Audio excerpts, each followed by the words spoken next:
Good morning, hello cả nhà hello, welcome back chương khoan cuộc sống Mỹ. Bữa nay là thứ hai, thật sự là lạnh rồi. Thời tiết bữa nay là hiện tại giờ là thời tiết đông đá đó, 31 độ F, có thể là chắc là 0 độ C rồi, trừ 1-2 độ C rồi. Thì cao nhất bữa nay có 54 thôi. Thì bữa nay là ngày 27 tháng 11, lẹ quá. Mới là ăn lễ Thanh Cái Vinh vừa ra rồi thì quay trở lại làm tiếp tục rồi. Tụi em làm khoảng chừng 1 tuần, 2 tuần, 3 tuần nữa là bắt đầu nghỉ luôn cho tới sang năm. Đó là Thanh Cái Vinh lễ Noel xong rồi là nghỉ lễ luôn, nghỉ ăn Tết Tây luôn.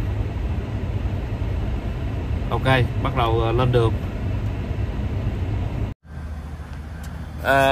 Đó, buổi sáng thì là cái kiến xe mình nó đóng một lớp băng mỏng đó. Đây là khu vực ở Texas nha. Welcome back chương khoan cuộc sống Mỹ nha quý vị. Lòn tới cửa mình cũng vậy. Đây kiến sau cũng bị đóng lớp này.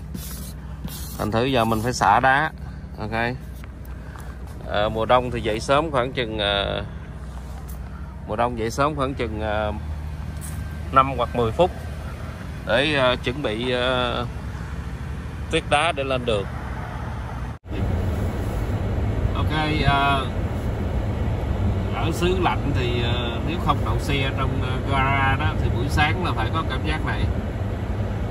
Thì cái này nó lặp đi lặp lại với em hình như là mỗi tuần, mỗi tháng, mỗi năm rồi, mấy chục năm rồi. Thì Texas thì cũng không có gì để gọi là đáng nói so với những bang miền Bắc, thí dụ như ở Chicago, Colorado, mấy tiểu bang lạnh trong đó, Seattle, cặp bên Washington, Maryland, Minnesota. Ok, xứ lạnh thì phải mình lo trước để cho nó tan đi một cái lớp lâm đá ở trước mặt. Anh chị em thấy ở trước đó là có nhiều người qua Mỹ mấy chục năm người ta chưa có cảm giác này nha. Tại sao em nói vậy? Tại má em chưa bao giờ bà đi làm bà không thấy cảm giác này đâu, chứ người nào mà đi làm thì thấy, còn nhiều người không đi làm mà là không bao giờ thấy được cảnh này. Nên như thường lệ là chở Ryan đi học lại rồi. Ok, lên đường. Thì nó tạm thời nói vậy là mình chạy được rồi. Rồi mình vừa chạy cái xe nó tự làm cho nó nóng thêm là nó tan. Ok, let's go.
First traffic and weather. On the one.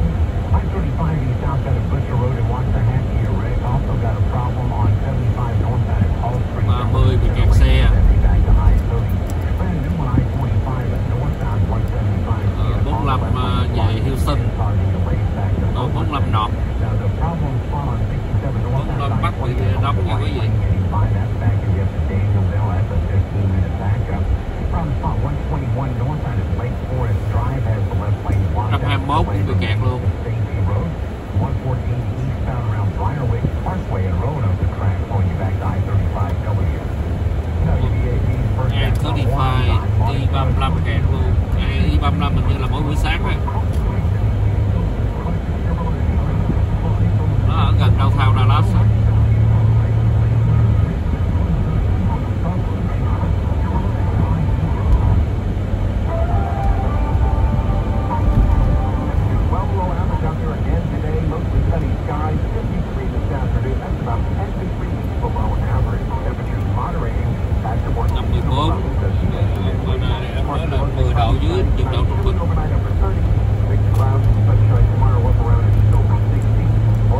Tối nay là 30, ngày mai 60.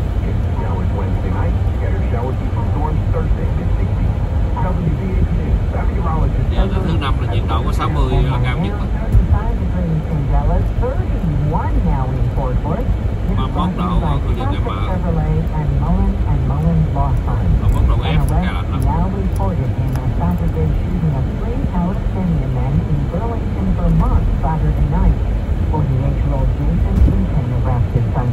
Victims were shot near the University of Vermont campus, all of them still hospitalized. Police say their investigation revealed the suspect allegedly screaming and harassing the trio about their origin. Although two are American citizens, the third a legal resident. Israel is considering extending its four-day truce with Hamas in Gaza. Republican Congressman Jeff Van Drew of New Jersey, though, telling Fox News Live America must remain cautious. Đang nói chiến sự giữa Trung Đông đó quý vị, giữa Do Thái Hamas trao đổi con tin.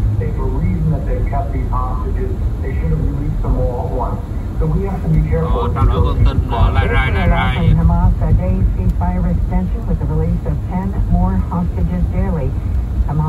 Cứ mỗi lần mà Do Thái tạm thời ngưng chiến là mới được trao đổi con tin.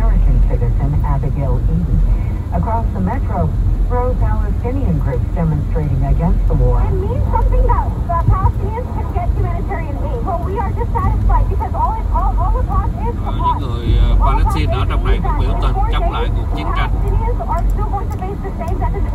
This protest involving thousands at North Park Center in Dallas on rất là Black thành công Friday. là tại vì nước Palestine biểu tình là không khác gì ủng hộ bên khủng bố Hamas. Accomplishments for Latinos. She'll join a community conversation hosted by the Congressional Hispanic Caucus. The Vice President boosting the number of public appearances as the campaign season begins to ramp up.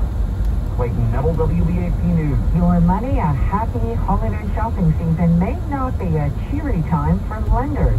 With card loans still growing an average 1.6% in October over September across 5 big U.S. card lenders. This versus seasonally typical 0.7% increase.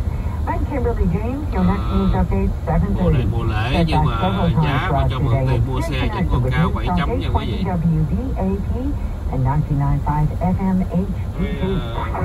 Chấm lời cao quá, ở mùa lễ này không vui à. I'm Monty Cook from the Mullen & Mullen Law Firm Sports Desk. Well, looks like we've got reports that Texas A&M has decided on a new head coach for the football program following a weekend of rampant rumors where it seemed like just about everybody was a viable candidate. Now reported that Mike Elko is going to be head of the College Station to take that job. Elko was previously the defensive coordinator for the Aggies from 2018 until 2021. And of course, when he took the head coaching job at Duke, and we know he turned that Blue Devil program around in year one. They were a 3-9 team. He took them to a 9-4 record, and that included a win in the Military Bowl against the UCF. According to TexAg's co-owner Billy Liucci, a decision on whether or not to confirm Elko was made Saturday night. Elko là bầu mới của Texas A&M. Lackluster performance and huge payout to Jimbo Fisher, it appears as though Texas A&M Jimbo Fisher, ông đó được trả lương cao lắm rồi mà ông nghỉ rồi. Big 12 title game is going to feature the number 7 Longhorns versus the number 20 Oklahoma State Pokes. They beat BYU in overtime to secure their spot. Okay, tới trạm rồi. Game set between the Georgia Bulldogs and the Alabama Crimson. Michigan and Iowa are going to face off in the Big Ten title match. Louisville and Florida State in the ACC. Mùa đông quý vị thấy học sinh đi học không? Anh nào chị nào cũng cái mền đó.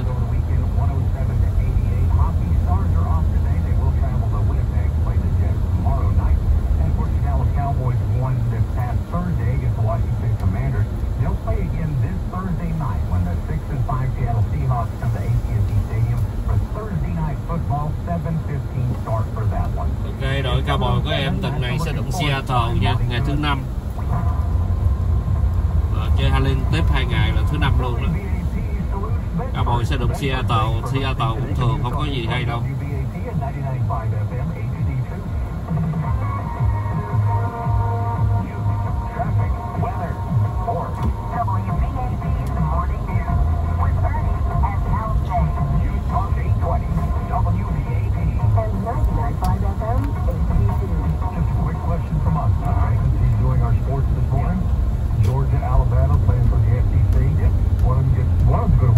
Alabama chơi FCC. I think, I mean, if Alabama, I don't know what, I don't want to lose it. If Alabama loses, they won't make it because they'll be a 2-loss game. Okay, I don't think Alabama's going to make it anyway. Well, I mean, Georgia right now, I think Georgia's the team to beat.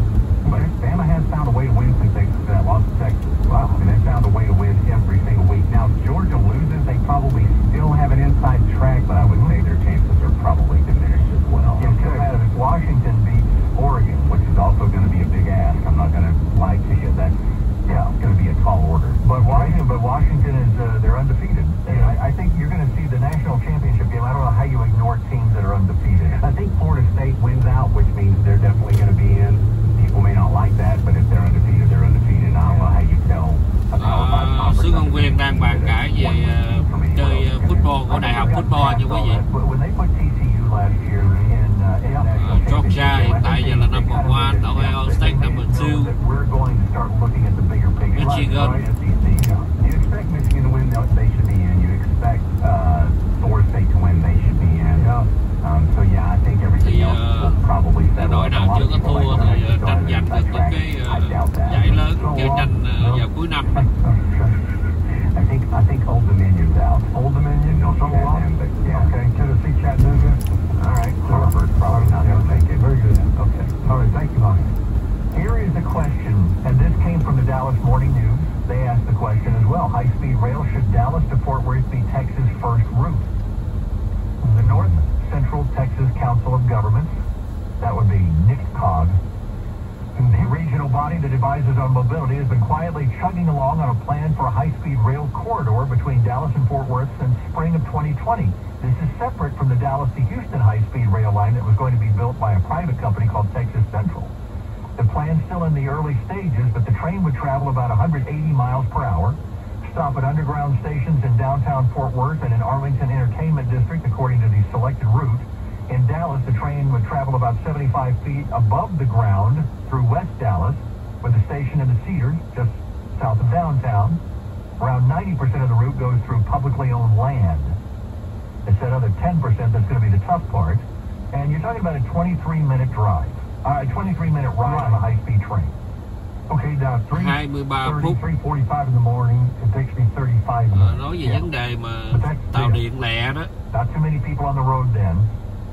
Driving home at 9:30 in the morning, or sometimes there, whatever it is, 40 minutes. Chạy vòng từ Arlington tới Dallas, rồi vòng trở lại. It seems to me, even with traffic, now you have to go to the station, you have to wait for the train, you have to wait for a stop at Arlington. Tiện lợi cho you're saving enough time to warrant, right?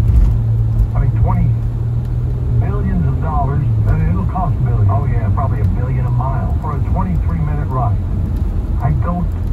I think they ought to go ahead and try to do here to quãng đường dài 23 phút thôi. Houston and San Antonio out to El Paso and back. Yeah, I would see. I don't know. I think you probably find that it could be competitive going to El Paso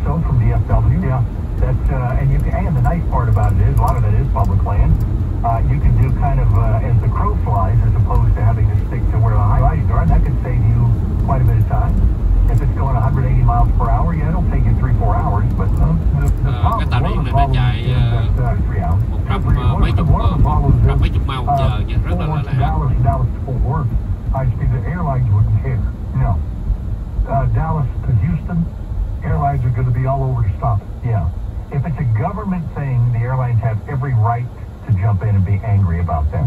If it's a privately done thing, then they, hey, that's competition. Well, pressure will come from somewhere if they decide to do that to Houston or wherever it may be. I don't know about you, but I've been on a bullet train in Japan. Yeah. I would never travel any other way. Yeah. I would say this, though, if you look up in the Northeast where train travel is more common, right? Amtrak can't make it. They can't make it work. They're not making a living. They're losing money. So why do we think we're going to make a difference down here where we're the car capital of the world? Well, you got to remember that Amtrak, when you get on one, it smells like somebody pooped a Christmas tree. Yeah, true. So, I mean, that's you got to remember, keep that in mind. Okay. And I'm going to just put that mental image down for a moment. Are you? Yeah. Okay. Maybe I shouldn't have gone that far. Coming up at 7:17, Cyber Monday. There are scams out there. Evan Brown's going to talk to us about them. Okay. Let's get you updated on traffic and weather on the ones now. Here's Monty Cook. Cái vấn đề mà xe cầu Monday về mua bán thì có nhiều cái thành phần khác cờ. Chút xíu nữa sự thông viên sẽ nói chính xác nữa.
Take control of your home energy costs.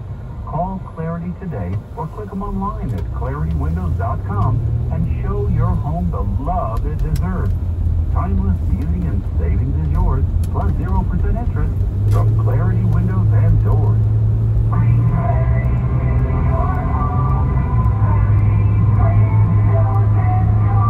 Imagine moving into your new home before selling your old home. For top dollar, you can with Orchard. Here's one couple story. Moving to Texas for work. They needed to sell their home first. Move, rent an apartment, then move again into their new home. Total nightmare. But with Orchard's Move First program, they could sell their old home after moving into their new home. Orchard sold our old home in less than a week, and for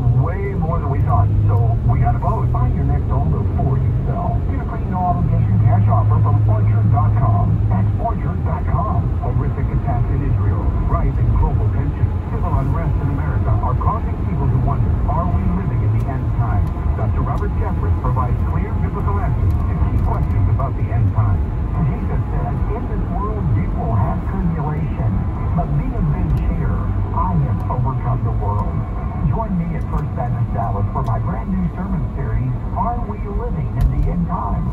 For more information,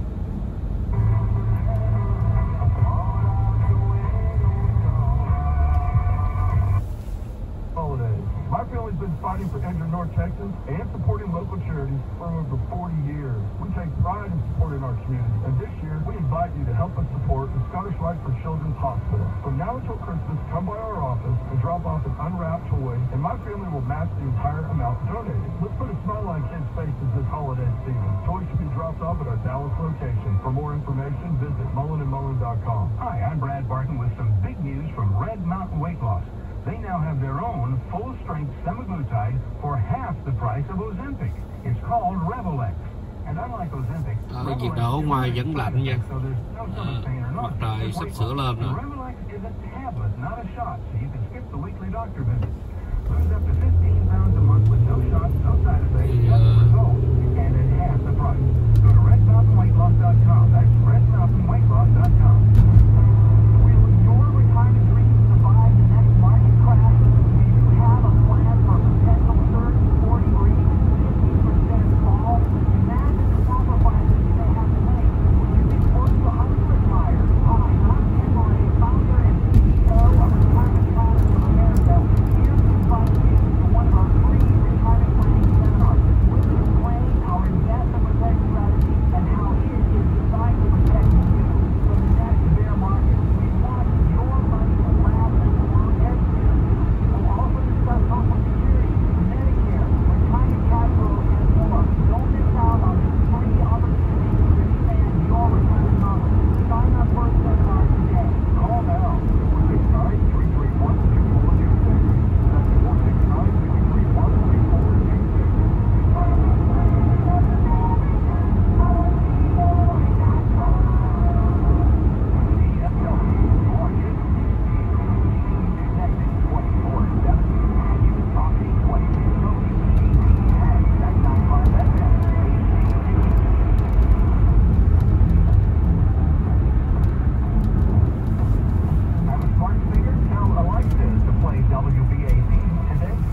7:19, Evan Brown joining Hal and I. We're here talking a little bit about Cyber Monday, and there's some scams going on out there. Evan, can you kind of fill us in on what to look for?